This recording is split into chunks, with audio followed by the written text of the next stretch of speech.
আসসালামু আলাইকুম, welcome to রোমানাস kitchen. আজকে আমি বানাবো ফুলকপির পকোড়া। তা বন্ধুরা, আমি ফুলকপির পকোড়ায় কী কী মশলা দেবো আপনারা একটু দেখতে থাকুন। এখানে ফুলকপি টুকরো টুকরো করে কেটে পরিষ্কার করে ধুয়ে নিয়েছি। ওখানে সামান্য জল নিয়েছি, যদি লাগে দেবো। ওখানে ধনে পাতা কুচি আছে, ধনে পাতা আপনারা পেস্টও দিতে পারেন, কোনো অসুবিধা নেই।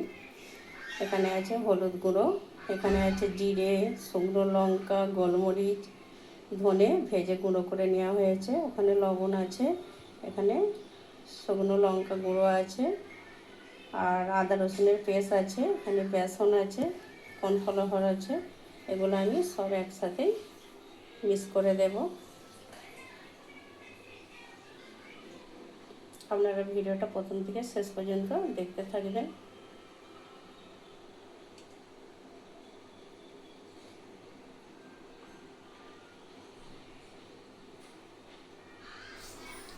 আমি কপির মধ্যে সব মশলাগুলো দিয়ে দেবো, প্রত্যেক মশলা।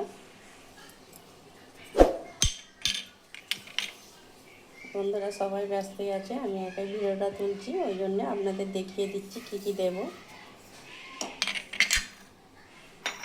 এখানে আছে আদা রসুনের পেস্ট, এটাও দিয়ে দেব।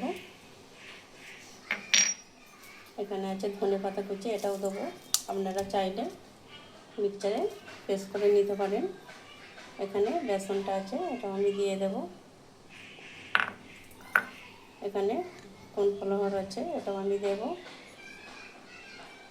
খুব ভালো করে হালকা করে জল দেব, একদম নামমাত্রে ছড়িয়ে দিয়ে খুব ভালো করে আমি ম্যারিনেট করে 1 ঘন্টা রেস্টে রেখে দেবো। তা দেখুন বন্ধুরা, আমি 1 ঘন্টা রেস্টে রেখে দিয়েছি। এবার আমি পকোড়াটা ভেজে নেব। গ্যাসে তেল বসিয়ে দিয়েছি।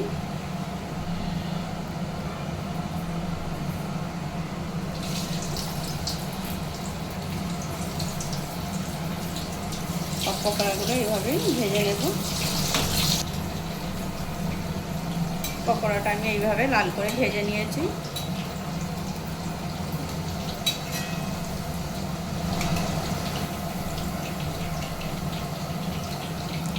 পকোড়াগুলো কত সুন্দর হয়েছে দেখুন।